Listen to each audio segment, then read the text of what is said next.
Hello everyone, welcome to the next lecture in our physiology video lecture series. This particular lecture is titled Blood Types and Coagulation. In this lecture, we will look through the various blood types present in the human body, learn about blood transfusion, blood typing, as well as tissue transplantation and tissue rejection. Followed by this, we will look into blood coagulation and various measures our body takes in order to maintain constant blood supply and blood volume in our body, which is also known as hemostasis. To start off, let us look at antigenicity and antigens. So earlier, like in early times, when there was a big injury to a patient and which resulted in a lot of blood loss, the patient was given blood from a particular donor. But in many cases, this blood transfusion led to agglutination, hemolysis, and frequent death of the patient. Later, it was identified that different people have different antigenic and immune properties, so that antibodies in the plasma of one blood type will react with antigens on the surface of the red blood cells of another blood type. What this essentially means is that, as we have seen in our last video, our immune system is very equipped to fight against foreign organisms and detect them. When blood is transfused from a donor to a patient, the immune system can think that this particular RBCs that are coming with the blood are foreign organisms, and thus they are targeted and destroyed. This is what leads to agglutination and hemolysis, which is lysis of the RBCs, which releases the toxic substance hemoglobin into our bloodstream, as well as reduces the blood supply that was being transfused. So this antigenicity of the foreign blood that is coming into the patient's body raises two problems. First, the release of hemoglobin, which is toxic to the brain itself, and secondly, the destruction of the RBCs present in the donor blood essentially destroys the effect of the blood transfusion, as all the blood RBCs, that is the effective component of the blood donor blood, is getting destroyed. So this is what led to frequent deaths in earlier times. But later on, we realized that the RBCs of different people express different antigens, via which the immune system recognizes them as foreign organisms. So to start off, we first have to remind ourselves what exactly antigens are. Each toxin or each type of organism almost always contains one or more specific chemical compound in its makeup that are different from all other compounds. That is, they have a unique signature which can be identified by the immune system. In general, these are proteins or large polysaccharides, and it is they that initiate the acquired immunity. These particular proteins and large polysaccharides are known as antigens. This is what the immune system exactly does. In case of blood, RBCs have two important classes of antigens that are expressed on the surface. These antigens are classified into the OAB system and the RAB system. So let us look into the OAB blood types. The two antigens that are expressed on the RBC surface are known as type A and type B, and occur on the surface of RBCs in a large portion of human beings. In transfusing blood from one person to another, the blood donor and recipients are normally classified with the four major OAB blood types that probably every one of us knows, which are type AB, type A, type B, and type O. So, as the name suggests, a type A blood group person has the antigen A on their RBC surface, and type B has the antigen B on the RBC surface. So what this tells us is, if a particular person does not have type A antigen on their RBC surface, then if the type A antigen is detected by the immune system of that particular person, the immune system will treat it as a foreign organism. This is essentially because the immune system does not recognize the type A antigen as the host's innate hosts innate tissue or cell and thinks that the type A that is coming from outside is essentially a foreign organism. How does it do it?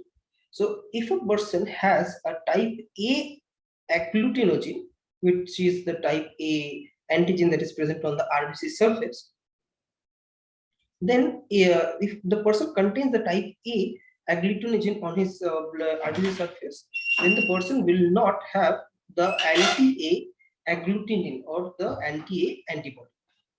Similarly, if the person has the type B agglutinogen present on the RBC surface, the person will not have the anti-B agglutinin on their in their blood.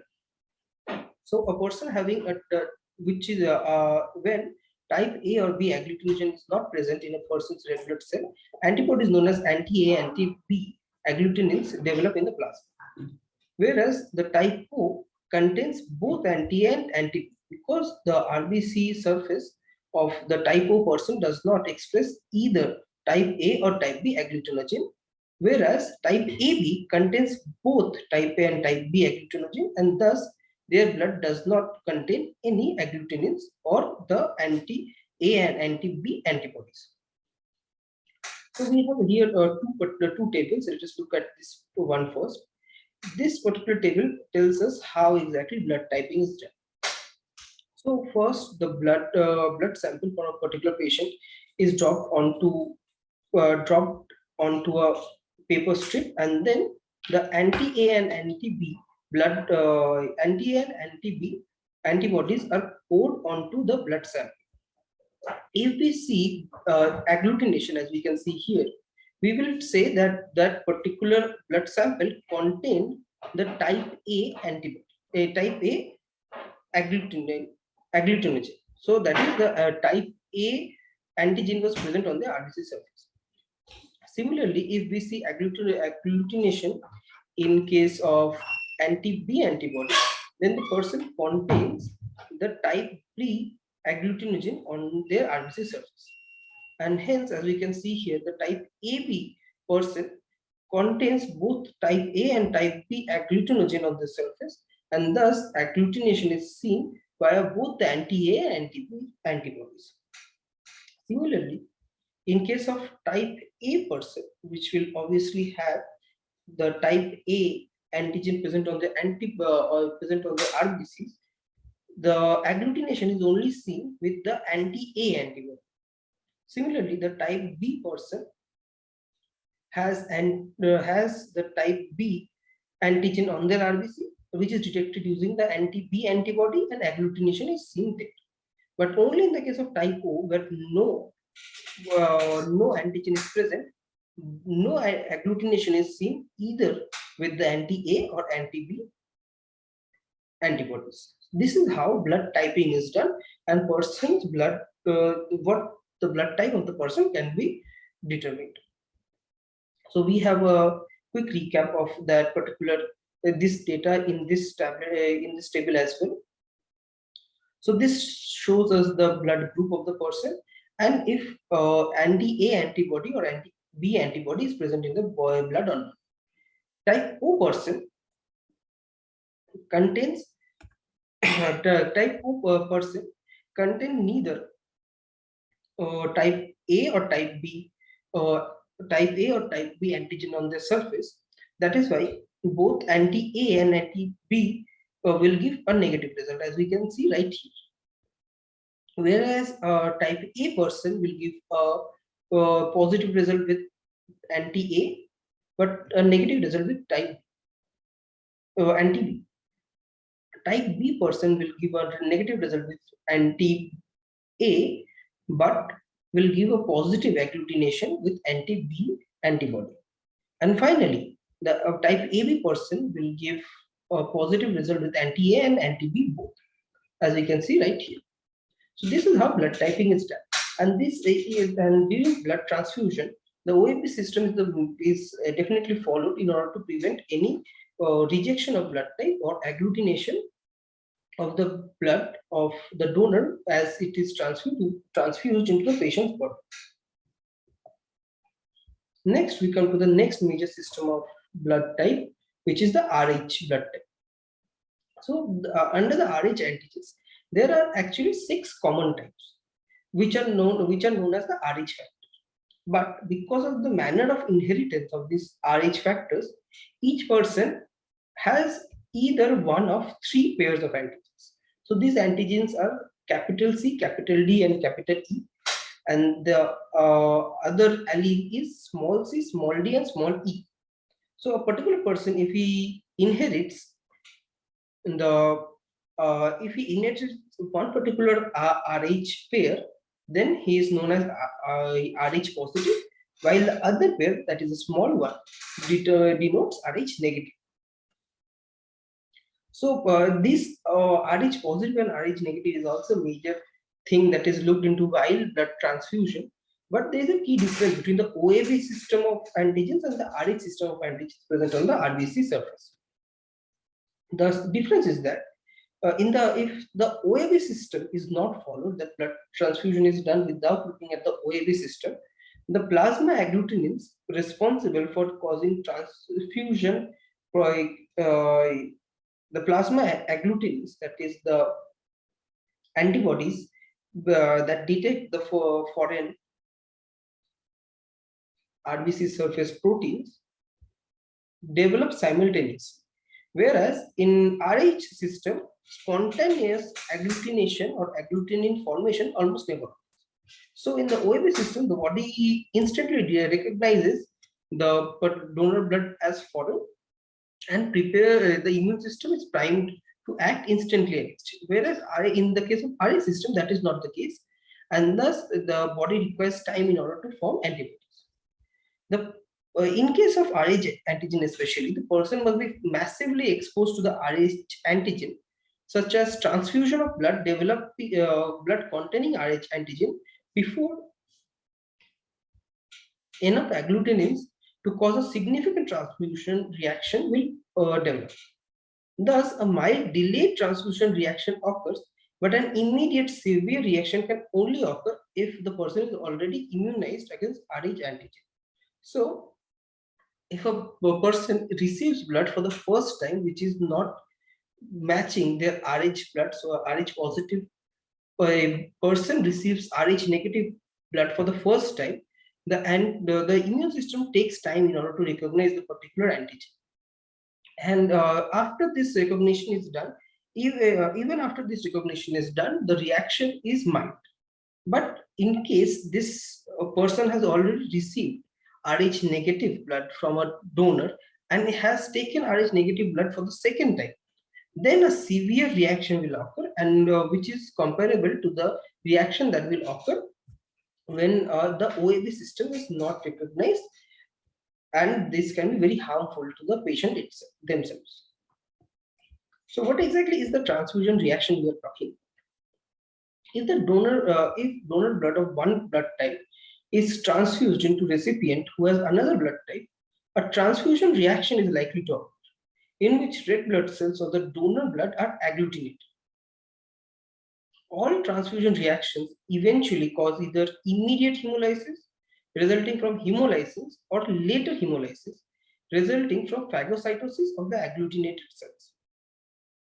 The hemoglobin that is released from the red blood cells is then converted by phagocytes into bilirubin, which is later excreted in the bile by the liver. So as I said, the hemoglobin is very toxic, and thus it is not released directly into the blood.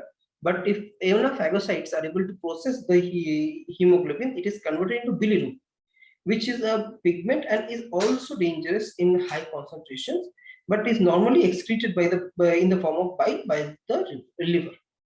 The concentration of bilirubin in the body fluids often rises high enough to cause jaundice. That is, the person's internal tissues and skin become colored with yellow bile pigment. And this can also manifest in the form of yellowing of eyes, and this can be very dangerous also. And this is essentially what causes the harm during a transfusion reaction. So this is where we end. We're talking about the blood typing and transfusion reaction, and we now move on to transplantation of tissues and organs. So as we have just seen, even RBCs have particular surface antigens present on them, and thus obviously it is obvious that tissues will also express an additional complement of antigens. Most recipients resist invasion by foreign tissue cells as to resist invasion by foreign bacteria or red cells. The immune system recognizes the tissue as a conglomeration of foreign organisms themselves. And thus, there is also a huge transplantation rejection that occurs during tissue transplant. First is the autograft. Uh, Autograft is in the case when a transplantation of tissue or whole organ occurs from one part of the same animal to the another part. This occurs in case of operations where a part of the skin from the leg is taken and transplanted to another part. And such an autograft can function indefinitely as the tissue that is transplanted is that of the owner as well, and it is recognized as the host's innate tissue by the immune system. The second type of transplantation that can occur is the isograft, in which transplantation of tissue occurs from one identical twin to another. In this case also, since tissue transplantation occurs between two identical twins, which will have similar antigens present on their tissue surfaces, the immune system still recognizes the foreign tissues as that of the innate hosts. And thus, this kind of a transplantation can also function indefinitely. Third is the allograft, in which tissue transplantation occurs between animals of the same species. So, a kidney transplant between two humans will fall into the allograft category. And in this case, the particular tissue transplant can last from 5 to 15 years with proper tissue matching. And finally, we have xenograft, in which tissue transplantation between animals of different species occurs. And in this case, immune reaction almost always occurs, and the transplanted tissue cannot survive for more than 1 day to 5 weeks. So we move on to tissue typing and overcoming the graft rejection that can occur. So tissue typing is the process in which, such as like blood typing, we type or we characterize the donor's tissue and match it with the patient's.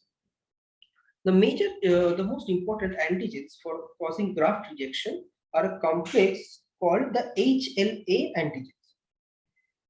In the case of tissues, the HLA antigens are present. 6 HLA antigens are present on the cell surface, which might look small, but as there are 150 HLA antigens in total, there can occur millions of combinations, and thus matching the tissues are very hectic and very difficult. But some of the HLA antigens are not severely antigenic. That is, if some of the HLA antigens will not cause a huge immune reaction, for which reason a precise match of some antigens between donor and recipient is not always essential to allow allograft acceptance. So in case of allograft, we do not need a perfect match, but a good match in which some of the HLA antigens are common, which can create a huge antigenic reaction, then also the allograft might be accepted. Thus, obtaining the best possible match between donor and recipient, the grafting procedure has become far less hazardous now. So, how do we prevent the graft rejection? The main player in graft rejection is obviously immune system, especially the T cells, which are responsible for graft cell killing and thus are targeted for suppression. T cells and the immune system are suppressed using first glucocorticoid hormones isolated from the adrenal cortex glands, which suppress all lymphoid tissue and thus obviously antibodies and T cells. Secondly, we can use various drugs which have a toxic effect of the lymphoid system and block the formation of antibodies and T cells. Such a drug, example of such a drug is azathioprine. And finally, we have a special drug, the cyclosporine, which has an inhibitory effect on just the helper T cells. And as we have seen in the previous video, the helper T cells are very important in maintaining the efficacy of the whole immune system. And thus, and especially the T cells. And thus, the specific blocking of helper T cells is very useful in blocking the whole T cell rejection reaction. Next, we move on to blood clotting, blood coagulation, and hemostasis. So we have already dealt with the tissue rejection and blood typing, and we move on to the next one. So what does hemostasis essentially mean? Hemostasis means prevention of blood loss. This hemostasis is maintained by various mechanisms by the body in case of an injury in which we are losing blood, and thus the body tries to maintain the specific amount of blood in our body, and thus it has various mechanisms. It puts various mechanisms into effect in order to do so. The first is vascular constriction. Second is a formation of a platelet plug. Third is the formation of a blood clot as a result of blood coagulation. And the fourth is the growth of fibrous tissue into the blood clot to close the hole in the vessel permanently. So first we look at vascular constriction. Immediately after the blood vessel has been cut or ruptured, trauma to the vessel wall itself causes smooth muscles in the wall to contract. So as a this can have an analogous example as when in case of a water pipe, we close the mouth of the pipe tightly with our fingers, so no blood, no water gets out of the pipe itself. This is something similar that happens in vascular constriction. The lining of the blood vessels is smooth muscle, and if there is an injury, the trauma causes the local muscles, the smooth muscles, to contract and close off or pinch off the blood vessel so that no blood can escape. This can occur via local myogenic spasm, local autopoid factors from the traumatized tissue and blood platelets, and nervous reflexes which signal to the smooth muscles in order to contract. Next, we move on to platelet plug. Very small vascular holes that develop throughout the body each day. And these are very small and cannot be closed by blood clotting that is normally reserved for injuries on a larger scale. These small vascular holes are sealed by a platelet plug. During an injury, platelets undergo various changes in order to form a plug so that they can block the outflow of blood. They begin to swell, so they increase in volume.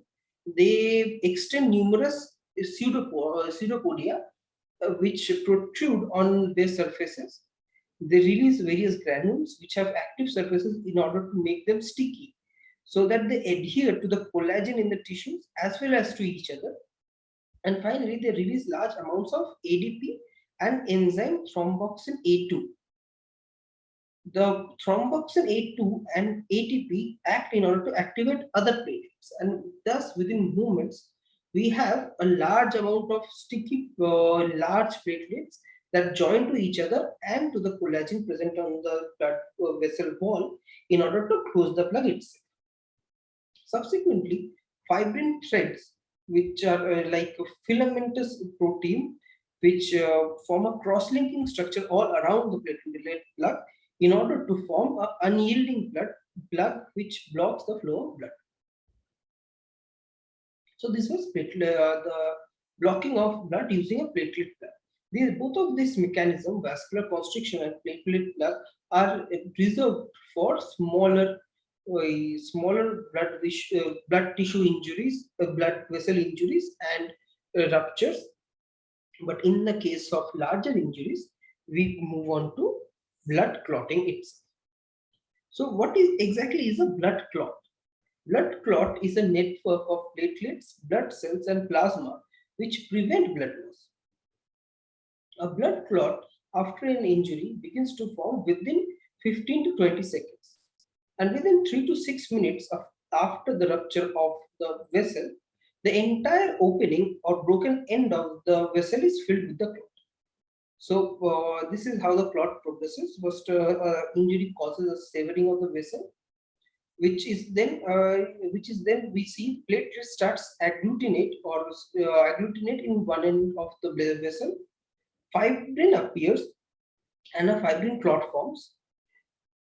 And fibrin clot forms, which essentially closes the whole vessel, and which is the second step. Within 3 to 6 minutes, the rupture of the vessel, rupture of the vessel forms a clot, and via which the entire opening or broken end of the vessel is closed. And finally, within 20 minutes to an hour, the clot retracts, which further closes the vessel. So, in case of blood clotting, there are many important factors that play a role. But the key components are prothrombin and thrombin, and fibrinogen and fibrin. Prothrombin is a plasma protein, and alpha 2 globulin having a molecular weight of 68,700. The prothrombin is essentially a inactive enzyme whose active form is thrombin. Prothrombin is split into thrombin, which has a molecular weight of 33,700. And thrombin itself is the molecule that takes part actively in blood clotting. Prothrombin is found continually in the liver and requires vitamin K. The other key component is fibrinogen and fibrin.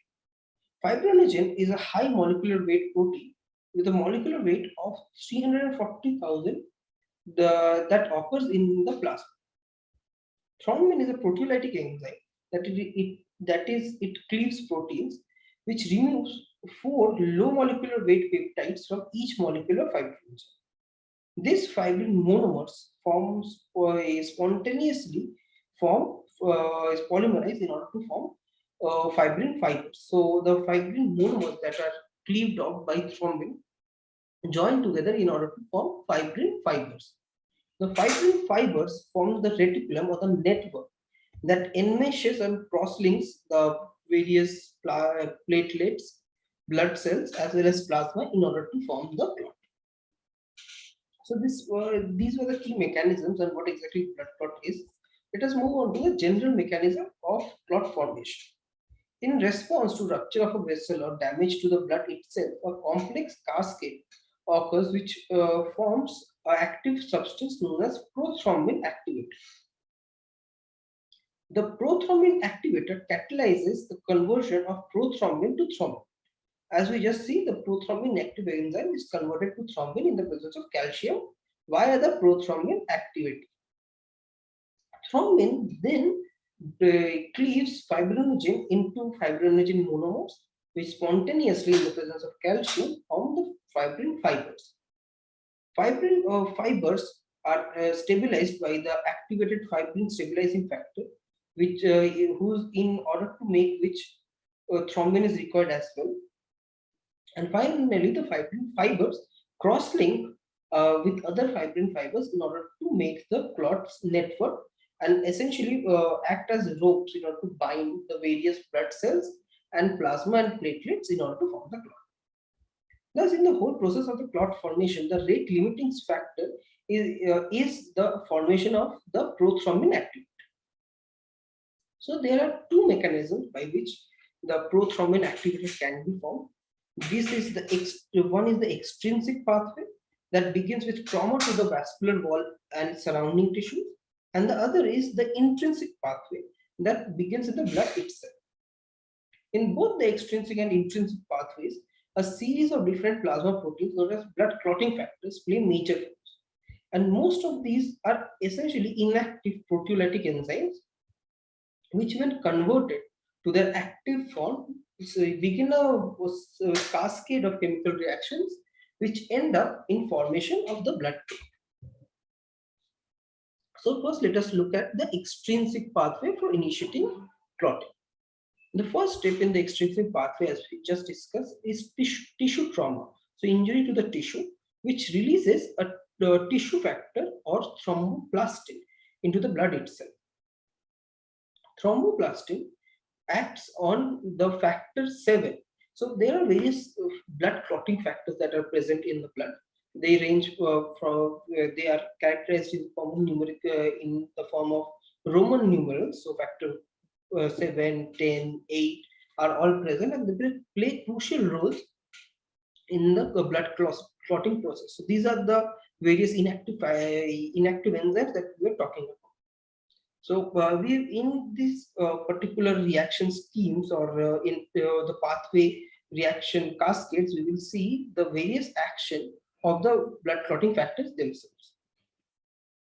So to start with, as I said, tissue trauma generates the tissue factors in the tissue which flows into the blood, which is also known as thromboblast. Tissue factor then activates the factor 7 to its active form, factor 7A, which along with the tissue factor and calcium activate the factor 10 to its active form 10A. The activated the factor 10A combines immediately with the tissue phospholipids from the tissue factor as well as calcium and another factor 5 in order to form the prothrombin activator. The prothrombin activator, as we just discussed, acts along with calcium and platelet phospholipids that are formed due to injury to the severing of the injury to the blood vessels themselves, and all of them act together in order to cleave prothrombin to thrombin. And this is how thrombin is formed, and after that blood clotting proceeds via the cleaving of fibrinogen to fibrin monomers which polymerize to fibrin fibers, and thus blood clotting proceeds. But this is the entirety of the extrinsic path. Further, once thrombin is formed, it acts back on factor 5. So when in the first case factor 5 complexed with factor 10A, it was in the inactive form. But once it is activated by thrombin, it moves into the activated form and further accelerates the whole blood clotting process via accelerating the action of prothrombin activator. So this was the extrinsic pathway. We move on to the intrinsic pathway. The second mechanism begins with trauma to the blood itself or exposure of blood to collagen from a traumatized blood vessel. So blood trauma or contact with the collagen does two works. First, it activates the blood clotting factor 12, it's activated from 12A, and also releases platelet phospholipids. So how the cascade works is that the activated blood factor clotting factor 12A then activates the factor 11 via working via the high molecular weight kininogen and prekallikrein. Next, activated factor 11A along with calcium work in order to activate the factor 9, which forms the activated form 9A. And next, thrombin also acts on the factor 8 in order to form the activated form of factor 8, which is 8A. Factor 8A, 9A, and calcium, all of them together act in order to activate the factor 10A along with the action of platelet phospholipids. And as we have just seen, activated factor 10A acts with the help of factor 5 and calcium in order to form the prothrombin activator, which then cleaves prothrombin into thrombin, and thus blood clotting can proceed. This is the whole summary of the intrinsic pathway for initiating blood clotting. So in summary, we have tissue factor. We know tissue factor is the one which initiates the extrinsic pathway, whereas contact of factor 12 and platelets with collagen or injury to the blood itself initiates the intrinsic pathway. But there is a major both. Thus, if an injury occurs, both of these criteria can be simultaneously fulfilled, and blood clotting initiated by via both the pathways simultaneously. But there is an important difference between extrinsic and intrinsic pathways. That is, extrinsic pathway can be explosive and requires as little as 15 seconds to start, whereas the intrinsic pathway is slower and proceeds within 1 to 6 minutes in order to start clotting. Secondly, there is also a point that if we have observed correctly, in most of the steps, calcium is very essential in order to blood clotting to occur.